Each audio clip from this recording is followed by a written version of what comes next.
mbalamusizza abantu baffe mwenna.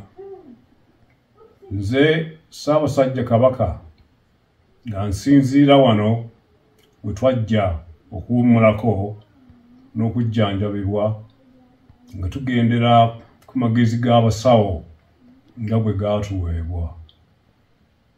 Tubadde tumaze akabanga nga tetubawulizaako, nga tugoberera ebiragiro by'abasawo ebyatujja ku mirimu egisinga obungi.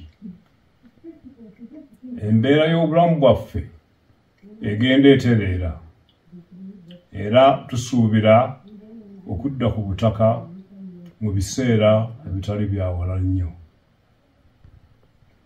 Twebaza Katonda atukuumye era n'Obuganda olw'okutusabiranga bulijjo ate n'obutaggwaamu ssuubi wakati mu kusoomoozebwa okw'amaanyi ddala. Twebaza Katikkiro, baminisita n'abaami ba Kabaka bonna olw'okusigala nga batambuza emirimu gy'Obwakabaka mu kiseera nga tetuli mu nsi. Ebigenda mu maaso byonna tubigoberera, era twebaza Obuganda olw'obujjumbize mu mirimu gy'Obwakabaka.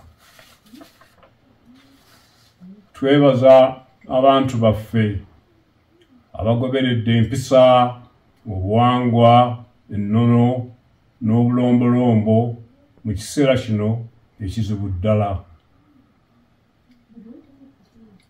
Nga bwe tutera okwogera bulijjo, amaanyi gaffe gali mu kwegatta. Tukubiriza abantu baffe okusigala nga bali bumu. Mukama abakuume.